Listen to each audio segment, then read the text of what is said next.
Dracula by Bram Stoker. Chapter 24. Dr. Seward's Phonograph Diary. Spoken by Van Helsing. This to Jonathan Harker. You are to stay with your dear Madam Mina. We shall go to make our search, if I can call it so, for it is not search but knowing, and we seek confirmation only. But do you stay and take care of her today.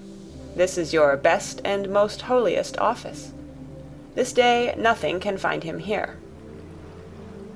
Let me tell you so that you will know what we four know already, for I have tell them. He, our enemy, have gone away. He have gone back to his castle in Transylvania. I know it so well, as if a great hand of fire wrote it on the wall. He have prepare for this in some way, and that last earth box was ready to ship somewheres. For this he took the money. For this he hurry at the last, lest we catch him before the sun go down. It was his last hope, save that he might hide in the tomb that he think poor Miss Lucy, being as he thought like him, keep open to him. But there was not of time.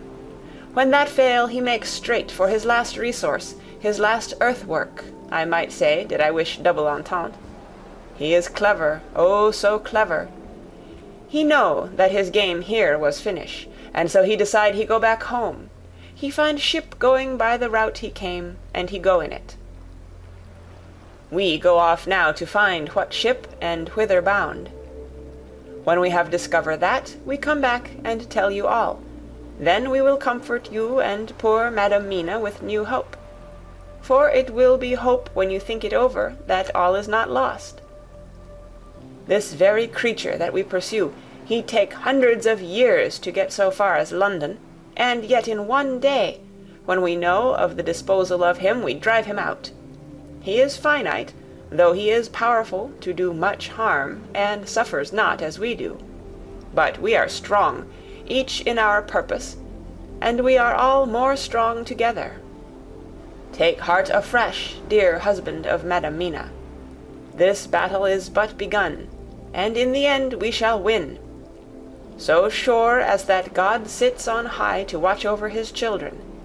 Therefore be of much comfort till we return. Van Helsing. Jonathan Harker's Journal.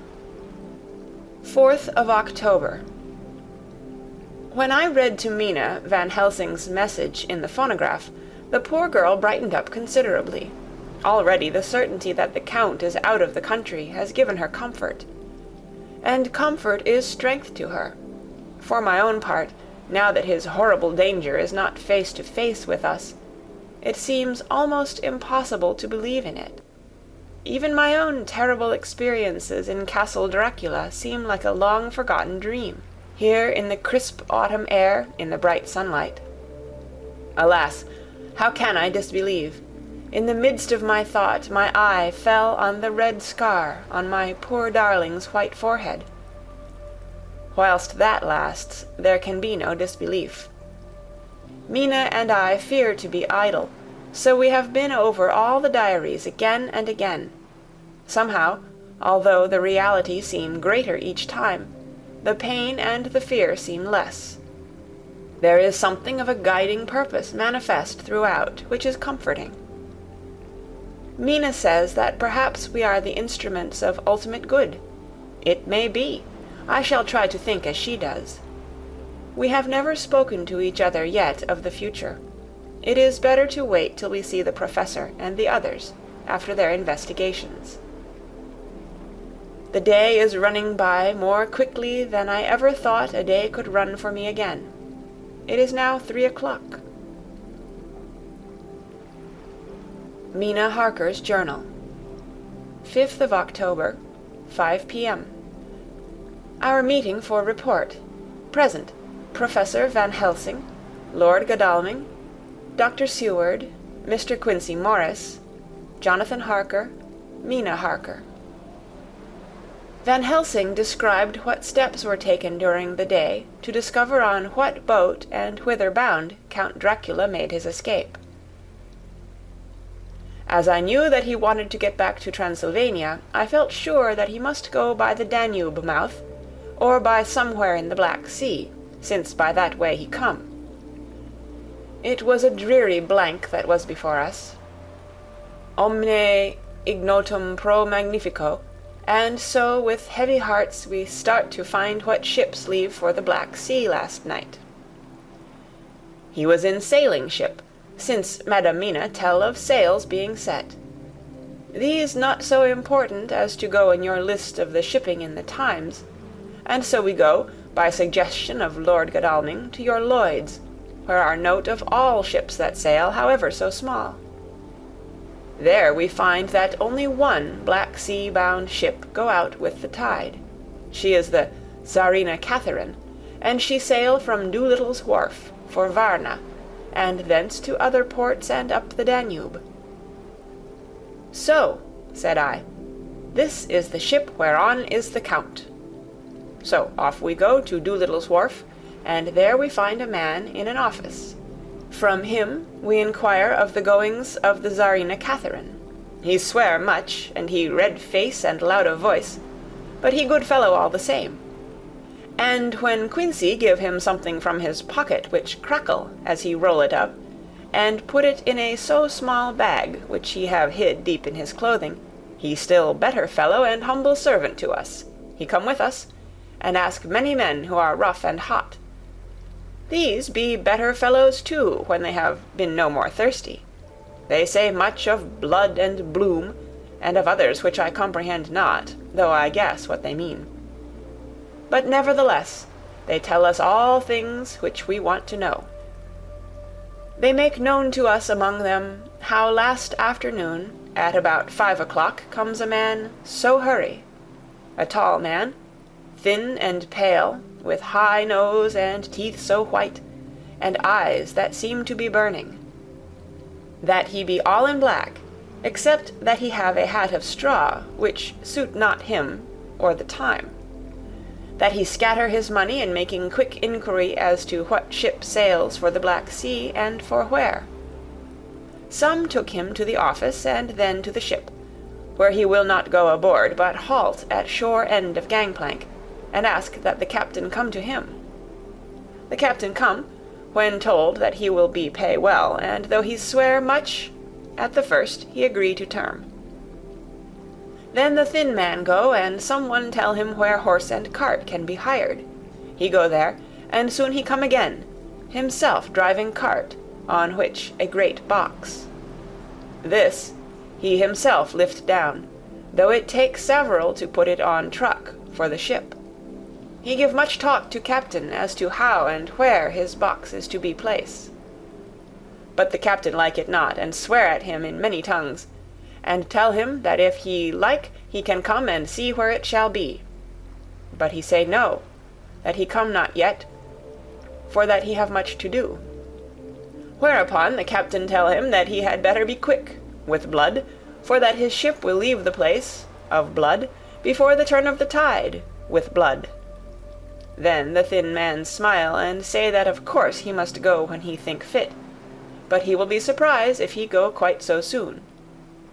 The captain swear again, polyglot, and the thin man make him bow and thank him, and say that he will so far intrude on his kindness as to come aboard before the sailing.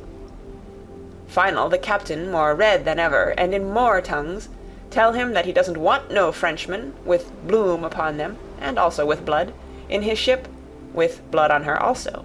And so, after asking where he might purchase ship forms, he departed.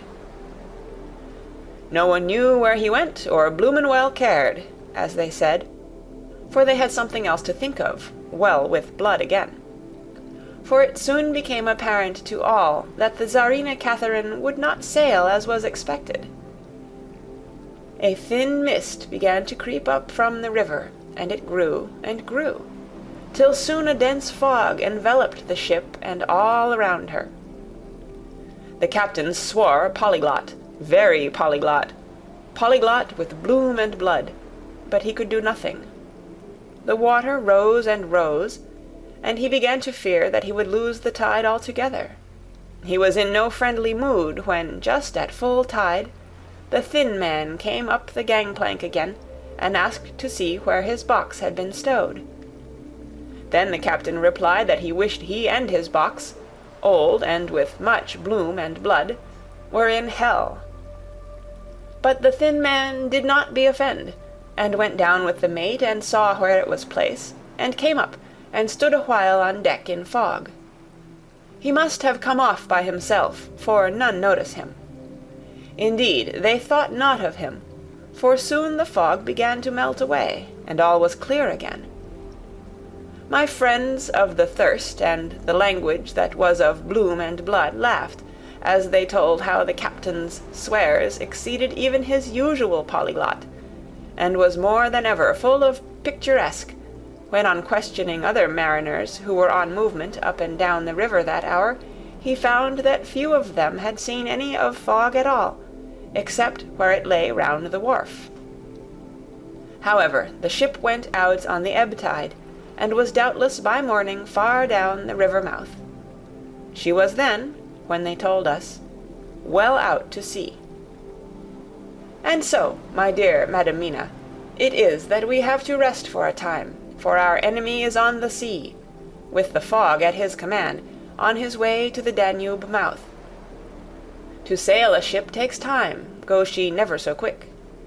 And when we start to go on land more quick, and we meet him there, our best hope is to come on him when in the box between sunrise and sunset, for then he can make no struggle, and we may deal with him as we should. There are days for us in which we can make ready our plan. We know all about where he go, for we have seen the owner of the ship, who have shown us invoices and all papers that can be. The box we seek is to be landed in Varna, and to be given to an agent, one Ristix, who will there present his credentials. And so our merchant friend will have done his part. When he asks if there be any wrong, for that so he can telegraph and have inquiry made at Varna, we say no, for what is to be done is not for police or of the customs. It must be done by us alone, and in our own way. When Dr. Van Helsing had done speaking, I asked him if he were certain that the Count had remained on board the ship. He replied, "We have the best proof of that, your own evidence, when in the hypnotic trance this morning." I asked him again if it were really necessary that they should pursue the Count, for, oh, I dread Jonathan leaving me, and I know that he would surely go if the others went. He answered in growing passion, at first quietly. As he went on, however, he grew more angry and more forceful, till in the end we could not but see wherein was at least some of that personal dominance which made him so long a master amongst men. "Yes, it is necessary, necessary, necessary, for your sake in the first, and then for the sake of humanity. This monster has done much harm already, in the narrow scope where he find himself, and in the short time when as yet he was only as a body groping his so small measure in darkness, and not knowing. All this have I told these others. You, my dear Madam Mina, will learn it in the phonograph of my friend John, or in that of your husband. I have told them how the measure of leaving his own barren land, barren of peoples, and coming to a new land where life of man teems till they are like the multitude of standing corn, was the work of centuries. Were another of the undead, like him, to try to do what he has done, perhaps not all the centuries of the world that have been, or that will be, could aid him. With this one, all the forces of nature that are occult and deep and strong must have worked together in some wondrous way. The very place where he have been alive, undead for all these centuries, is full of strangeness of the geologic and chemical world. There are deep caverns and fissures that reach none know whither. There have been volcanoes, some of whose openings still send out waters of strange properties, and gases that kill or make to vivify. Doubtless there is something magnetic or electric in some of these combinations of occult forces, which work for physical life in strange way, and in himself were from the first some great qualities. In a hard and warlike time he was celebrate that he have more iron nerve, more subtle brain, more braver heart, than any man. In him some vital principle have in strange way found their utmost, and as his body keeps strong and grow and thrive, so his brain grow too. All this without that diabolic aid, which is surely to him, for it have to yield to the powers that come from, and are symbolic of good. And now this is what he is to us. He have infect you, oh forgive me, my dear, that I must say such, but it is for good of you that I speak. He infect you in such wise, that even if he do no more, you have only to live in your own old sweet way, and so in time, death, which is of man's common lot, and with God's sanction, shall make you like to him. This must not be. We have sworn together that it must not. Thus we are ministers of God's own wish, that the world, and men for whom his Son die, will not be given over to monsters whose very existence would defame him. He have allowed us to redeem one soul already, and we go out as the old knights of the cross to redeem more. Like them we shall travel towards the sunrise, and like them, if we fall in good cause. He paused, and I said, But will not the Count take his rebuff wisely? Since he has been driven from England, will he not avoid it, as a tiger does the village from which he has been hunted? Aha, he said, your simile of the tiger good for me, and I shall adopt him. Your man-eater, as they of India call the tiger who has once tasted blood of the human, care no more for the other prey, but prowl unceasing till he get him. This that we hunt from our village is a tiger too, a man-eater, and he never cease to prowl. Nay, in himself he is not one to retire and stay afar. In his life, his living life, he go over the Turkey frontier, and attack his enemy on his own ground. He be beaten back, but did he stay? No. He come again, and again, and again. Look at his persistence and endurance. With the child brain that was to him, he have long since conceived the idea of coming to a great city. What does he do? He find out the place of all the world most of promise for him. Then he deliberately set himself down to prepare for the task. He find in patience just how is his strength, and what are his powers. He study new tongues. He learn new social life, new environment of old ways, the politics, the law, the finance, the science, the habit of a new land, and a new people who have come to be since he was. His glimpse that he have had whet his appetite only, and in keen his desire, nay, it help him to grow as to his brain. For it all proved to him how right he was at the first in his surmises. He have done this alone, all alone, from a ruined tomb in a forgotten land. What more may he not do when the greater world of thought is open to him? He that can smile at death as we know him, who can flourish in the midst of diseases that kill off whole peoples. Oh, if such an one was to come from God, and not the devil, what a force for good might he not be in this old world of ours! But we are pledged to set the world free. Our toil must be in silence, and our efforts all in secret. For in this enlightened age, when men believe not even what they see, the doubting of wise men would be his greatest strength. It would be at once his sheath and his armor, and his weapons to destroy us, his enemies, who are willing to peril even our own souls for the safety of one we love, for the good of mankind, and for the honor and glory of God.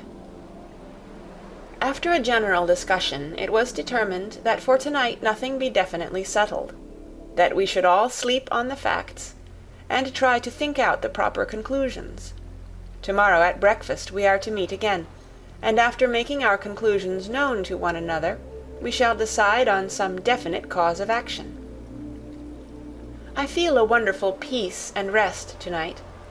It is as if some haunting presence were removed from me. Perhaps— My surmise was not finished, could not be, for I caught sight in the mirror of the red mark upon my forehead, and I knew that I was still unclean. Dr. Seward's Diary, 5th of October. We all arose early, and I think that sleep did much for each and all of us. When we met at early breakfast there was more general cheerfulness than any of us had ever expected to experience again. It is really wonderful how much resilience there is in human nature. Let any obstructing cause, no matter what, be removed in any way, even by death, and we fly back to first principles of hope and enjoyment. More than once as we sat around the table, my eyes opened in wonder whether the whole of the past days had not been a dream. It was only when I caught sight of the red blotch on Mrs. Harker's forehead that I was brought back to reality. Even now, when I am gravely revolving the matter, it is almost impossible to realize that the cause of all our trouble is still existent. Even Mrs. Harker seems to lose sight of her trouble for whole spells. It is only now and again, when something recalls it to her mind, that she thinks of her terrible scar. We are to meet here in my study in half an hour and decide on our course of action. I see only one immediate difficulty. I know it by instinct rather than reason. We shall all have to speak frankly, and yet I fear that in some mysterious way poor Mrs. Harker's tongue is tied. I know that she forms conclusions of her own, and from all that has been I can guess how brilliant and how true they must be. But she will not, or cannot, give them utterance. I have mentioned this to Van Helsing, and he and I are to talk it over when we are alone. I suppose it is some of that horrid poison which has got into her veins beginning to work. The Count had his own purposes when he gave her what Van Helsing called the vampire's baptism of blood. Well, there may be a poison that distills itself out of good things. In an age when the existence of ptomaines is a mystery, we should not wonder at anything. One thing I know, that if my instinct be true regarding poor Mrs. Harker's silences, then there is a terrible difficulty, an unknown danger, in the work before us. The same power that compels her silence may compel her speech. I dare not think further, for so I should in my thoughts dishonor a noble woman. Later. When the professor came in, we talked over the state of things. I could see that he had something on his mind which he wanted to say, but felt some hesitancy about broaching the subject. After beating about the bush a little, he said, "Friend John, there is something that you and I must talk of alone, just at the first, at any rate. Later, we may have to take the others into our confidence." Then he stopped, so I waited. He went on, "Madam Mina, our poor, dear Madam Mina, is changing." A cold shiver ran through me to find my worst fears thus endorsed. Van Helsing continued, "With the sad experience of Miss Lucy, we must this time be warned before things go too far. Our task is now in reality more difficult than ever, and this new trouble makes every hour of the direst importance. I can see the characteristics of the vampire coming in her face. It is now but very, very slight. But it is to be seen, if we have eyes to notice without prejudge. Her teeth are sharper, and at times her eyes are more hard. But these are not all. There is to her the silence now often, as so it was with Miss Lucy. She did not speak, even when she wrote that which she wished to be known later. Now my fear is this. If it be that she can, by our hypnotic trance, tell what the Count see and hear, is it not more true that he who have hypnotized her first, and who have drink of her very blood and make her drink of his, should, if he will, compel her mind to disclose to him that which she know?" I nodded acquiescence. He went on. "Then what we must do is to prevent this. We must keep her ignorant of our intent, and so she cannot tell what she know not. This is a painful task, oh, so painful that it heart break me to think of it, but it must be. When today we meet, I must tell her that for reason which we will not to speak, she must not more be of our counsel, but be simply guarded by us." He wiped his forehead, which had broken out in profuse perspiration at the thought of the pain which he might have to inflict upon the poor soul already so tortured. I knew that it would be some sort of comfort to him if I told him that I also had come to the same conclusion. For at any rate it would take away the pain of doubt. I told him, and the effect was as I expected. It is now close to the time of our general gathering. Van Helsing has gone away to prepare for the meeting, and his painful part of it. I really believe his purpose is to be able to pray alone. Later. At the very outset of our meeting, a great personal relief was experienced by both Van Helsing and myself. Mrs. Harker had sent a message by her husband to say that she would not join us at present, as she thought it better that we should be free to discuss our movements without her presence to embarrass us. The Professor and I looked at each other for an instant, and somehow we both seemed relieved. For my own part, I thought that if Mrs. Harker realized the danger herself, it was much pain, as well as much danger, averted. Under the circumstances, we agreed, by a questioning look and answer, with finger on lip, to preserve silence in our suspicions until we should have been able to confer alone again. We went at once into our plan of campaign. Van Helsing roughly put the facts before us. The Tsarina Catherine left the Thames yesterday morning. It will take her at the quickest speed she has ever made at least 3 weeks to reach Varna. But we can travel overland to the same place in 3 days. Now, if we allow for 2 days less for the ship's voyage, owing to such weather influences as we know that the Count can bring to bear, and if we allow a whole day and night for any delays which may occur to us, then we have a margin of nearly 2 weeks. Thus, in order to be quite safe, we must leave here on 17th at latest. Then we shall at any rate be in Varna a day before the ship arrives, and able to make such preparations as may be necessary. Of course, we shall all go armed against evil things, spiritual as well as physical. Here Quincey Morris added, "I understand that the Count comes from a wolf country, and it may be that he shall get there before us. I propose that we add Winchesters to our armament. I have a kind of belief in a Winchester when there is any trouble of that sort around. Do you remember, Art, when we had the pack after us at Tobolsk? What wouldn't we have given then for a repeater apiece?" "Good," said Van Helsing. "Winchesters it shall be. Quincey's head is level at times, but most so when there is to hunt. Metaphor be more dishonour to science than wolves be of danger to man. In the meantime, we can do nothing here, and as I think that Varna is not familiar to any of us, why not go there more soon? It is as long to wait here as there. Tonight and tomorrow we can get ready, and then if all be well, we 4 can set out on our journey." "We 4?" said Harker, interrogatively, looking from one to another of us. "Of course," answered the Professor quickly. "You must remain to take care of your so-sweet wife." Harker was silent for a while, and then said in a hollow voice, Let us talk of that part of it in the morning. I want to consult with Mina."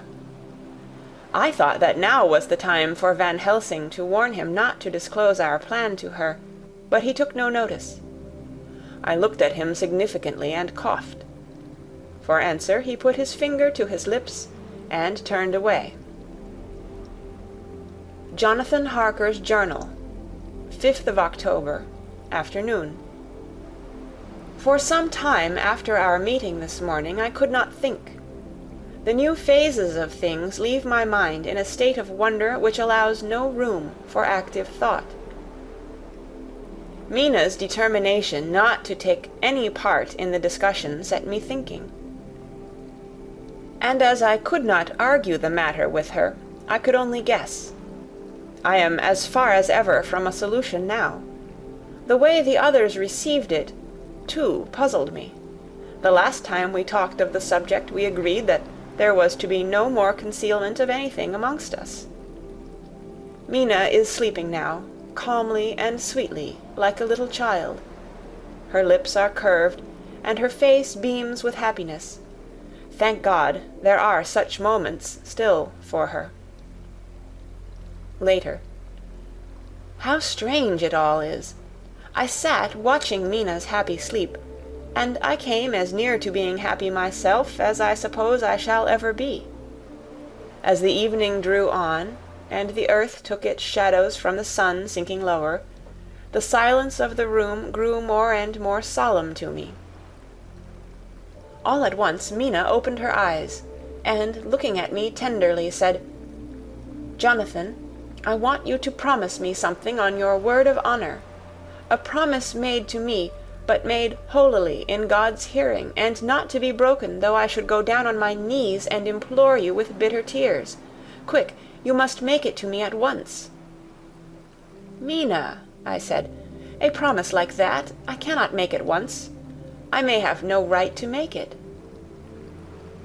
"But, dear one," she said, with such spiritual intensity that her eyes were like pole stars, "it is I who wish it, and it is not for myself. You can ask Dr. Van Helsing if I am not right. If he disagrees, you may do as you will. Nay, more, if you all agree, later you are absolved from the promise." "I promise," I said, and for a moment she looked supremely happy, though to me all happiness for her was denied by the red scar on her forehead. She said, "Promise me that you will not tell me anything of the plans formed for the campaign against the Count, not by word, or inference, or implication, not at any time, whilst this remains to me." And she solemnly pointed to the scar. I saw that she was in earnest, and said solemnly, "I promise." And as I said it, I felt that from that instant a door had been shut between us. Later, midnight. Mina has been bright and cheerful all the evening, so much so that all the rest seem to take courage, as if infected somewhat with her gaiety. As a result, even I myself felt as if the pall of gloom which weighs us down were somewhat lifted. We all retired early.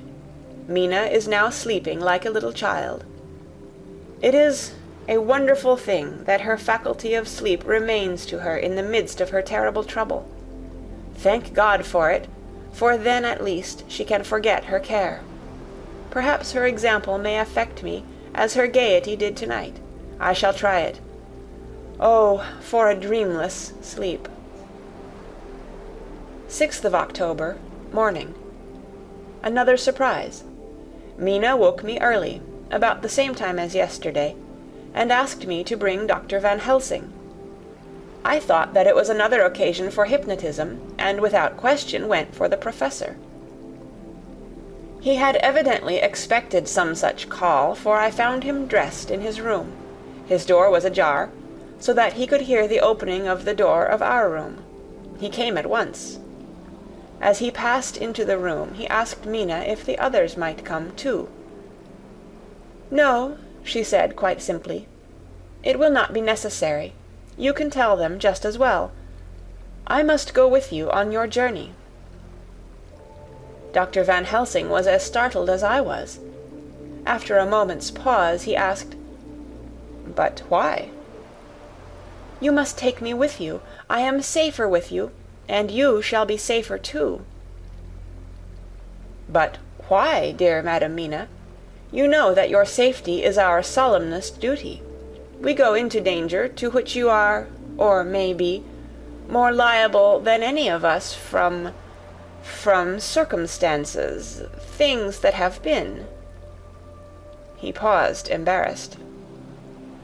As she replied, she raised her finger and pointed to her forehead. "I know. That is why I must go.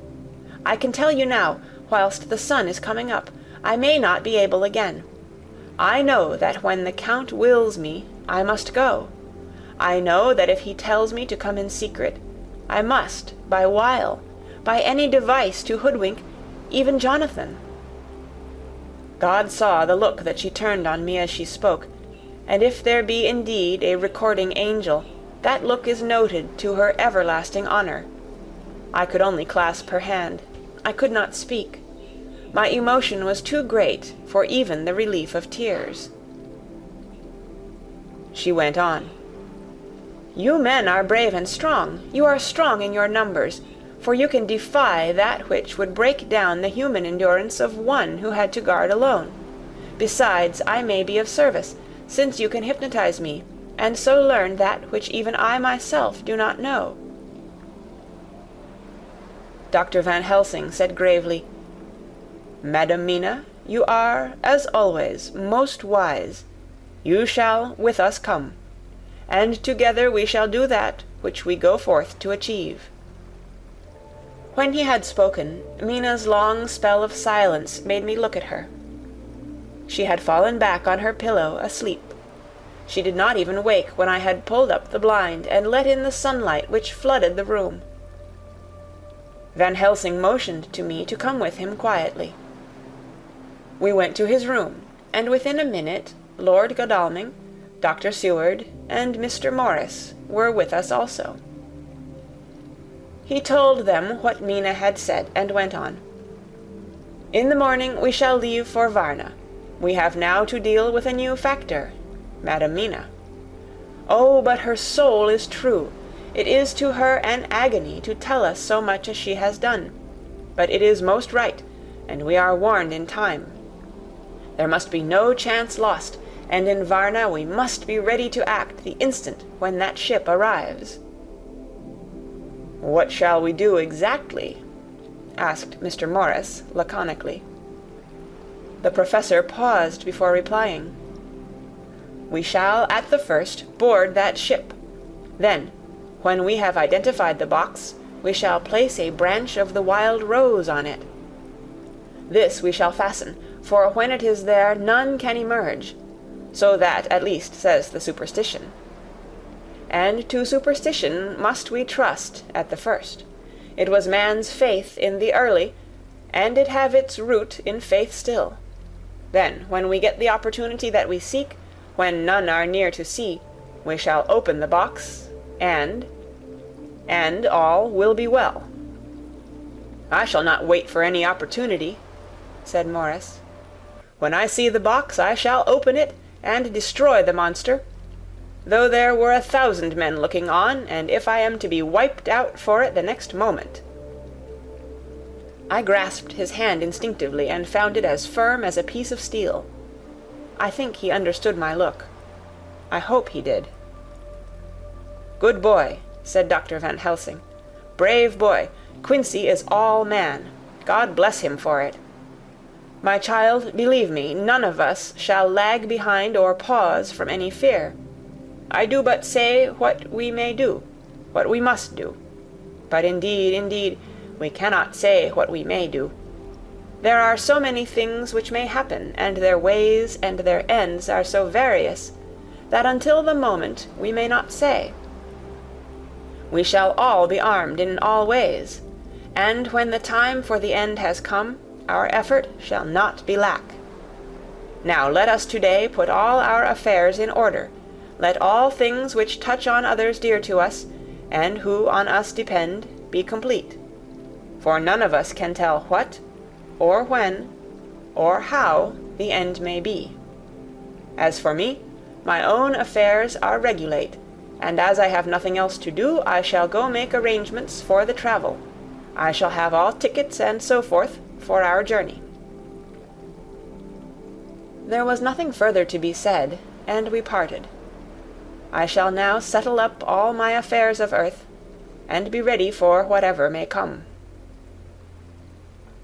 Later. It is done. My will is made, and all complete. Mina, if she survive, is my sole heir. If it should not be so, then the others who have been so good to us shall have remainder. It is now drawing towards the sunset. Mina's uneasiness calls my attention to it. I am sure that there is something on her mind which the time of exact sunset will reveal. These occasions are becoming harrowing times for us all, for each sunrise and sunset opens up some new danger, some new pain, which, however, may in God's will be means to a good end. I write all these things in the diary, since my darling must not hear them now. But if it may be that she can see them again, they shall be ready. She is calling to me. End of chapter 24. Read by Kara Schallenberg on December 29th, 2005, in Oceanside, California.